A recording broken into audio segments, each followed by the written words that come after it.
Je vous propose cette semaine une rencontre avec le jeune comédien et chanteur Tom Elliott Girard. Voici donc un entretien en famille autour de la table.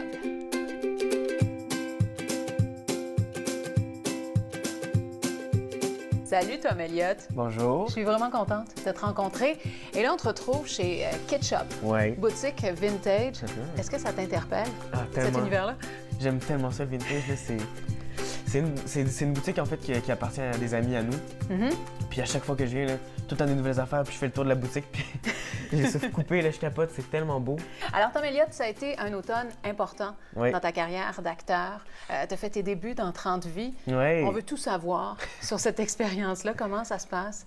Écoute, c'est vraiment une belle opportunité que j'ai, là. C'est incroyable. La gang, là, on a tout de suite cliqué, c'est fou.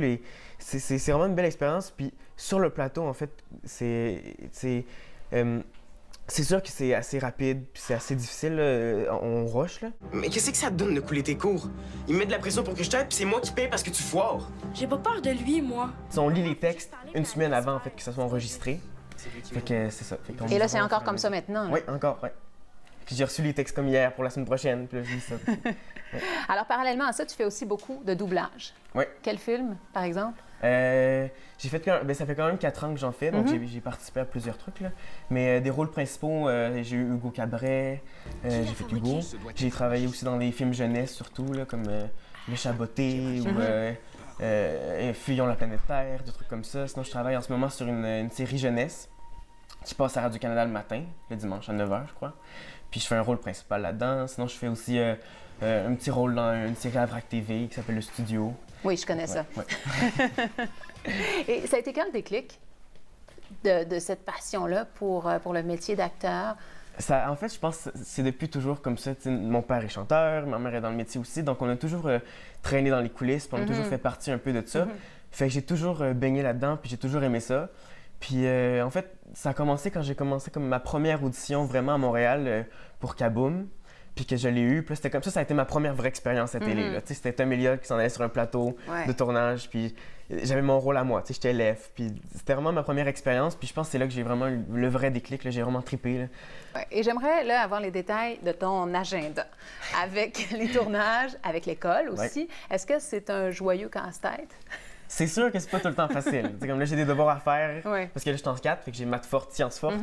Fait que c'est sûr, c'est la partie que je dirais qui est un peu plus difficile à suivre, parce que comme j'apprends les jours de tournage, je les sais comme juste une semaine avant, c'est difficile de garder le rythme puis d'aller dire aux professeurs, tu sais, comme telle journée, je peux pas le dire en avance. Fait que quand je le sais, je vais voir les professeurs, puis je leur dis, puis ils me donnent les exercices que je dois faire, mais c'est sûr que c'est pas tout le temps facile.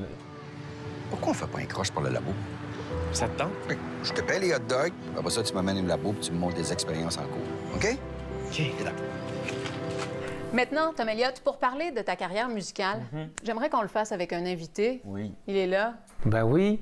Hello. Comment ça va, Michael? Ça va super bien, merci. Merci d'être là avec ça nous. me fait plaisir, moi. Alors, quand on a un grand garçon qui a grandi dans les coulisses du Théâtre Palace, Oui. est-ce que la carrière dans le milieu artistique s'impose? Je sais pas si ça s'impose, je sais pas si c'est plus facile, mais il y a quelque chose qui devient effectivement très naturel. Moi, je suis tout le temps pogné avec mon micro. Quand j'essaie de l'enlever, là, je suis tout le temps pogné, monté, puis tout le temps pogné dans mes barres de costume. Moi, je raconte que j'ai commencé dans mon petit village, dans mon église à Bégin, puis c'est extraordinaire, mais nos parcours sont tellement différents. T'sais. À cet âge-là, moi, je participe encore aux concours régionaux, puis tranquillement, j'essaie de faire ma place, puis je vois... Ils ont pas demandé ça, mais on les a amenés dans les coulisses de la Place des Arts pour commencer leur carrière, puis rapidement, ils ont pu monter sur scène puis faire leur premier pas à la Place des Arts. C'est au Théâtre Maisonneuve, mais c'est une belle place pour commencer. Il semblait nous dire nos convenances. Ne voyez-vous donc pas qu'il est tard? On sait à quel point ton père, c'est un bon chanteur. Oui, Est-ce que c'est un bon prof? Oui.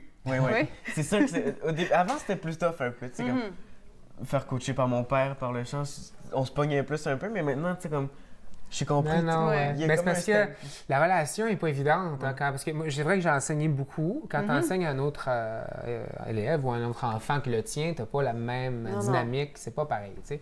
Puis il y a un niveau de respect qui est différent, où il y a des barrières qui naturellement s'imposent.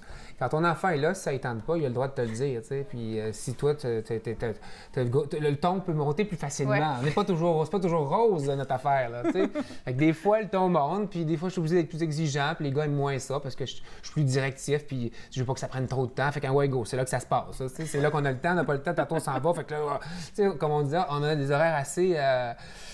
Des horaires de fou, là, la famille, tu sais. It came upon the midnight clear, that glorious song of old. Dans quelques semaines, c'est le temps des fêtes. Ben oui, on est déjà rendu là. Nous offrez ce cadeau. Ouais, ben oui, c'est vrai. Parce que je sais pas si c'est un cadeau, mais moi, je suis heureux, effectivement, de pouvoir enfin le sortir et le proposer, le présenter aux gens. Et ça a aussi été une expérience familiale oui, en absolument. studio. Sans que le temps ne puisse effacer. Cette pièce-là parle de la famille. Le Noël, c'est quoi si c'est pas ça, à la base, de se retrouver en famille puis de célébrer ensemble. Donc, on a dit qu'il faut que les gars soient là. T'sais. On a besoin des enfants. Fait que c'est devenu finalement un trio, notre chanson qui est immortalisée et qui maintenant se retrouve sur un album. C'est assez spécial. Ouais. De nous rassembler.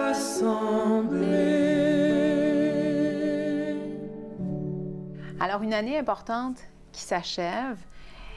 Et début 2016, ce sera le début aussi d'une aventure assez extraordinaire pour votre famille. Effectivement, c'est un gros projet qui n'est pas professionnel, mais qui, je sais, par la bande, viendra avoir des répercussions puis nourrir les artistes que l'on est puis la création dont on a besoin. C'est une aventure qu'on prépare depuis 2 ans, puis elle va se concrétiser officiellement en début 2016 parce qu'on part en famille, les 4, vivre une grande aventure, un voyage de 3 mois, donc faire du volontariat, qui c'est un peu dans le même genre que le bénévolat, c'est donc à l'École Jeunes Musiciens du Monde en Inde. C'est merveilleux. Vraiment. Est-ce que tu sais qu'est-ce que tu vas faire là-bas? Non, vraiment pas. On avait une fiche à remplir avec les trucs qu'on aimerait... auquel on aimerait participer, mais on ne sait pas encore vraiment. Tu sais, comme dans leur cas, ils vont avoir une partie académique, mais qui n'est pas l'académique du Québec ou de la matière normale. Donc, ils vont participer, par exemple, au cours d'art, au cours de musique, au cours d'activités physiques, au cours d'anglais. Ils vont pouvoir prendre des cours d'hindi. Puis, ils vont participer aux tâches quotidiennes. Tu sais. Merci infiniment. Merci beaucoup, Tom Elliott. Merci, Michael. Ça fait plaisir. Merci.